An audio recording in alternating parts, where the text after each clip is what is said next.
So, good morning all. So today we will be going to see the effect of combined stresses.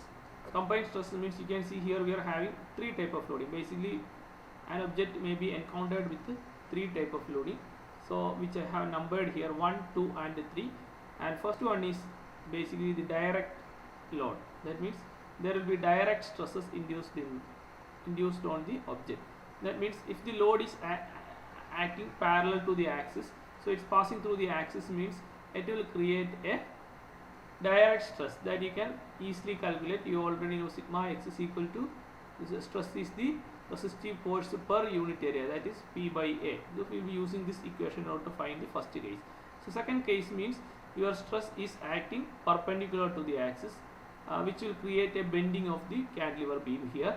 So second one will produce the bending stress. So how that bending stress and direct stress are related, which I will tell after this.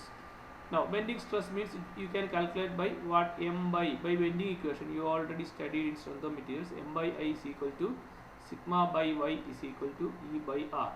So this will be your bending stress. Now third one is the torsion, right? So it's a rotating tendency of the body, the torsional moment, that will create shear stress only. So the third one is shear stress. Third one is shear stress, which we can calculate from the torsional formula. Tau by R is equal to T by J is equal to N theta by L, which you have already studied in the elementary strength of material. So these are the mainly three type of stresses. Now before going to the problem, you should also know these two are basically constituting normal stresses, and shear stress is separate one. So we will be having a normal stress. Here we will be having a normal stress and a shear stress. So how they are related, I will tell you right now.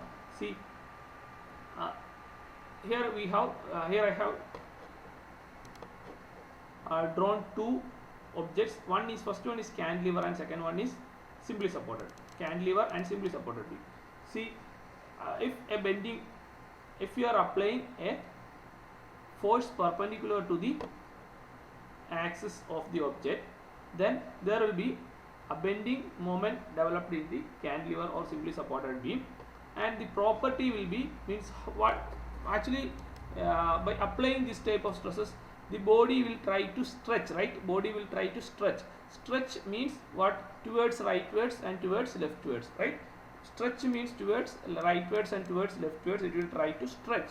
So that will create stresses in the normal direction. So here you can see this direct stress ആണ്. This also direct stress means the stress is acting towards rightwards or leftwards.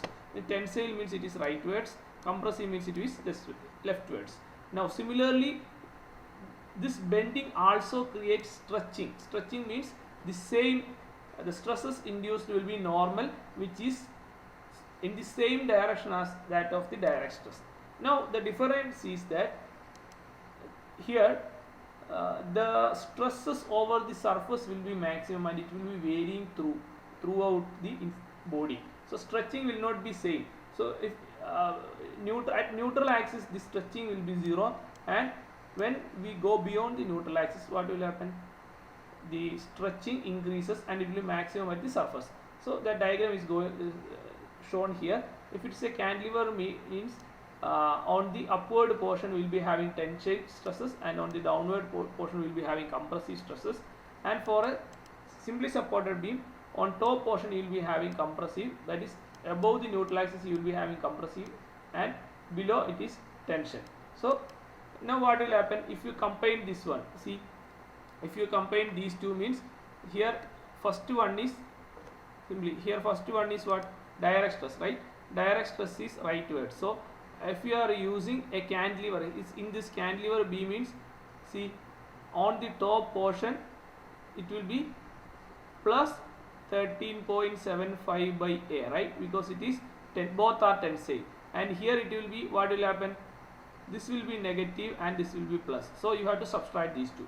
And here if it is simply supported, means on the top portion this sigma B, this will be minus sigma B plus your direct stress, and here sigma B plus sigma D, that is what is happening in the cantilever beam, the reverse will be acting in the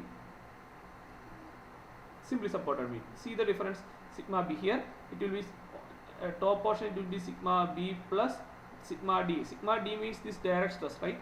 Sigma b plus, and on the bottom portion it will be minus sigma b plus sigma d. Why minus sigma b? It's compressive, right? This sigma b will be negative here, sigma b will be positive here. Here sigma b will be negative and here sigma b will be positive. So you have to keep this in mind before doing the problem. Now we will go to the directly to the problem. So before going to solve the problem, we will just go through the data book. So all these equations are available in your data book. We will roughly go to the data book. So this will be your data book. So on the data book there will be a content page that will help you to find where is our problem. So now we will be going with the simple stresses, right? So that will be chapter 1. Similarly, if you are not able to find the name here, you can go for the index on the back side. There also you can find.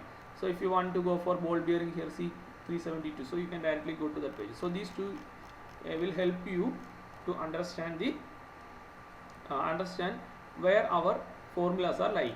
Now third thing you should keep in mind that every chapter they have given the explanation of symbols.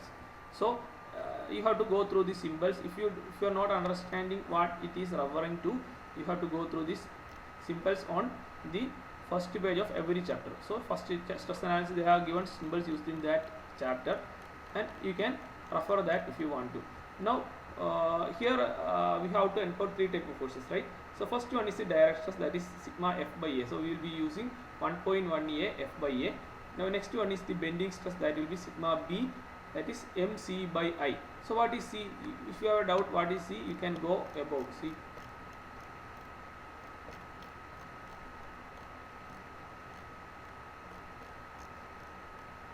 C, they have given C is the distance from neutral axis to extreme fiber. So C is the distance from neutral axis, that is basically for a shaft it will be radius. If it is a symmetric shaft means it will be a radius. So MC by Y means that's a neutral axis distance from neutral axis to the outermost surface, that is our radius. So M into C by I. I means if you are not able to find I means you can refer. See here also they have given, when you refer further, see they have given the properties of various cross section. Moment of inertia of cross section is given. For circular cross section you can see that pi d raised to 4 by 64. They have given the moment of inertia. Then distance of further C is also given. C is d by 2 here. Similarly they have given section modulus and radius of gyration. All these values are given. Property of cross section. Similarly if you want to find the moment, so now this our cantilever, we are using a cantilever, right? Cantilever at the end load. See, this will be our cantilever at the end load. Here you can see. Coming back to our problem, see this one is our cantilever end point, and they have asked to find the stresses at point A and B. So we have to find the stresses at point A and B. So finding stresses at point A and B, what you have to do is you have to find the moment at this points corresponding to 2750. അല്ലെ, ഈ 2079 എയിലും ബിയിലും ഉള്ള moment ആണ് കണ്ടുപിടിക്കേണ്ടത്. So ഇവിടെയുള്ള moment how to find that you can directly see here. You have to find the moment corresponding to this point B. See, so here they have given maximum M at minus F into L at B, right? So here they have given, so at B your moment will be F into L. So you can neglect the negative value, so that we need only the magnitude for solving. So F into L at B. So we will be taking this equation for solving the problem. So we have seen all the equations are there in your data book. So how to solve it? Now we will see. We will start with the point A. Now kindly, so I will not be solving it, I will just rush through the equation. So we will start with the point A. So first you can see your point A. Where is your point A? This one is your point A, right? So there will be direct stresses. That direct stress will be, you can directly find sigma D is equal to F by A. F is given, F is 13.75, and the area you can find pi by 4 d square, right? Pi by 4 d square. Now that is given in equation data book equation 1.1a. So we have already seen that equation, right? Sigma d, and similarly maximum. Now all point at you have to find sigma d. So before starting the problem itself, I have told you that we have to find the normal stress, right? There will be normal stress will be the sum of the bending stress and the direct stress. So bending stress and direct stress, some algebraic sum of the bending stress and direct stress. Algebraic sum എന്ന് പറഞ്ഞു കഴിഞ്ഞാൽ ഒന്നുകിൽ plus ആവും അല്ലെങ്കിൽ negative ആവും. അതുകൊണ്ടാണ് algebraic sum എന്ന് പറയുന്നത്. ഡയറക്ഷൻ അനുസരിച്ച് പ്ലസ് അല്ലെങ്കിൽ മൈനസ് ആവും. So sigma d is positive. Why? Because it is tensile. Now we will go to bending stress. Now bending stress means sigma b is equal to, the thing is we have to go to the equation which we have seen now, so mc by I, right? Mc by I, that is equation 1.1 b is given. So by using this you can find the sigma b. Now how to find sigma b? Here c is what? D by 2, I will be equal to pi by 64 d raised to 4. ഈ formula എല്ലാം ഞാനിപ്പോൾ just പറഞ്ഞു തന്നതാണ്, കാണിച്ചു തന്നതല്ല. Same എവിടെ നമ്മൾ ആ page number ഞാൻ കാണിച്ചത്, ആ പേജ് കാണിച്ചു തന്നതാണ്. അതുപോലെ തന്നെ സോ ജസ്റ്റ് ഒന്നുകൂടി ഞങ്ങൾക്ക് ആ പേജ് ഞാൻ ഓടിച്ച് കാണിച്ചു തരാം. See on these pages it is given, right? Page number 13, page number 13 given ആണ്. പേജ് നമ്പർ 13 ആണ്. We have taken that. So this we have taken from page number 13. Page 13 എടുത്താണ്, ഇക്വേഷൻ അല്ല, page number 13. Now what to do with these two stresses, right? That is the next way. So kindly listen carefully. See, so point A and point B are different. So point A means what is here? So in a cantilever beam you can see here, from cantilever beam here it is tensile, that is point A is tensile for cantilever. From the diagram you can say that point A is tensile and B is compressive, right? Point A is tensile and B is compressive. So based on this you can find. So basically cantilever is already given in the data book, that you can directly get from the data book. See combined, see same problem 1.2a, combined axial and bending, F2 by F1, that the direct formula is given here. See, based on figure 1.2a, that is in page number 3, it is given that sigma max is equal to sigma d plus sigma b maximum normal stress. They have given only maximum, so minimum will be sigma d minus sigma b. And this diagram, how is upward and downwards, the diagram is also given here. See, they have given here that same diagram, right? Top portion it is tensile and the bottom portion it is compression. So that diagram is already given, but for simply support I don't think that is given in the data book. They have given cantilever, for the cantilever only. So point A is tensile means at point A final normal stress will be equal to. So I am going to write for our purpose we have to find the principal stresses, right? We have to find the principal stresses. So for principal stresses we need, so it's direction along x direction we are taking, right? So I am writing it as sigma x for our purpose. So this will be your sigma x. Point A it is compressive means that will be sigma b plus sigma d. So you will get sigma x here. Now you already know sigma y is 0. Sigma y is, we are having only normal stress along of single direction. Now the next thing you have to find is what? Shear stress. How to find shear stress? Shear strength you can find tau is equal to, how you can find shear stress? Tau is equal to T into R by J. T into R by J, that is given in equation 1.1d.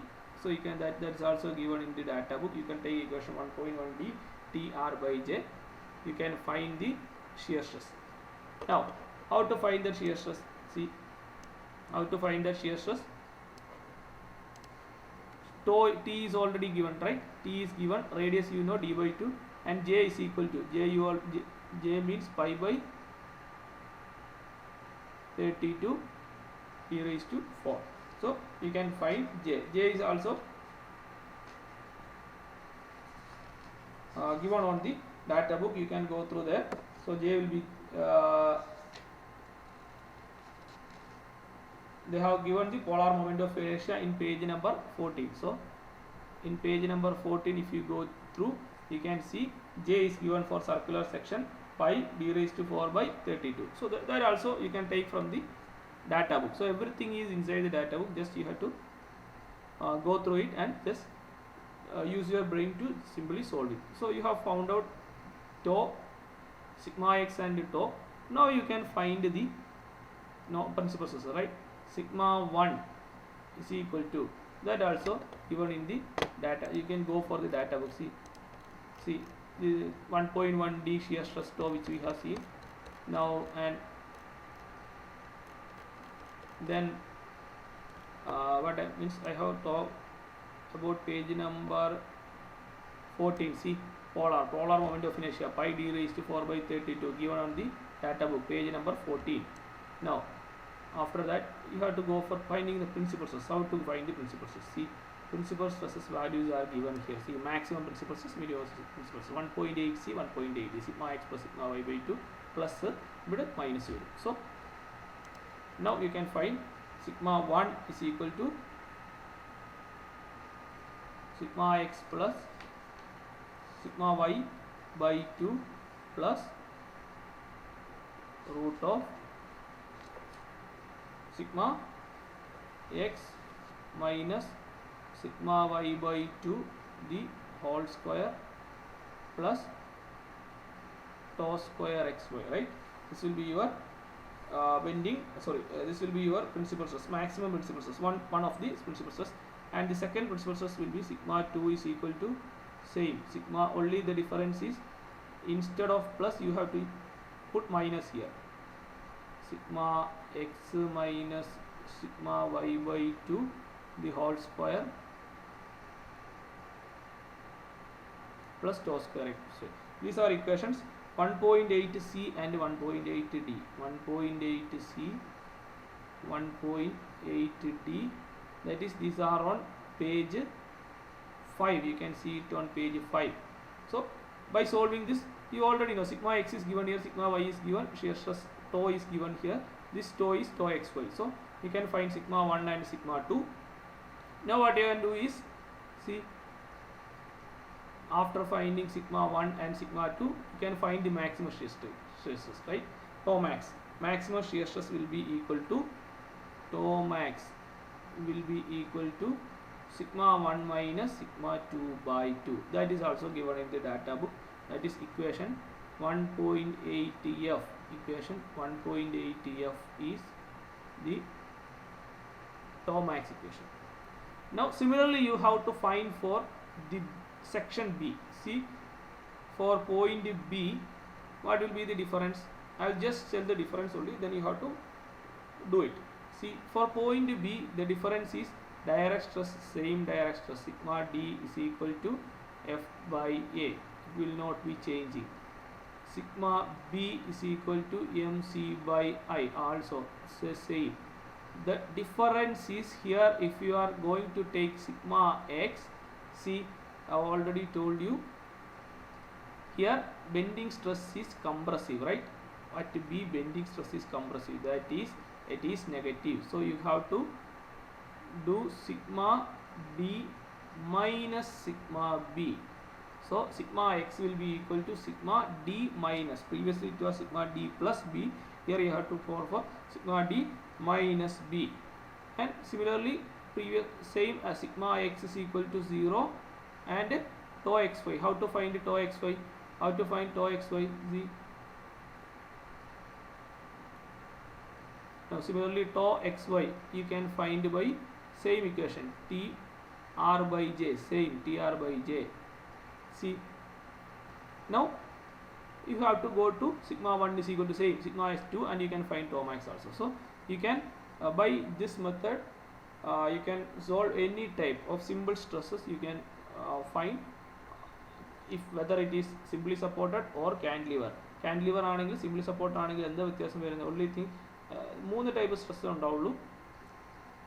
മൂന്നാമത് അതിൽ ആദ്യത്തെ എന്ന് പറഞ്ഞാൽ direct stress and bending stress. അത് രണ്ടും ഒന്ന് തന്നെയാണ്, normal stress തന്നെയാണ്. ബെൻഡിങ്ങും ഡയറക്റ്റിൻ്റെയും കൂടെ സമ്മാണ് നോർമൽ സ്ട്രെസ് എന്ന് പറയുന്നത് along X direction. And shear stress എന്ന് പറഞ്ഞാൽ ടോർഷൻ്റെ എഫക്റ്റ് ആണ്.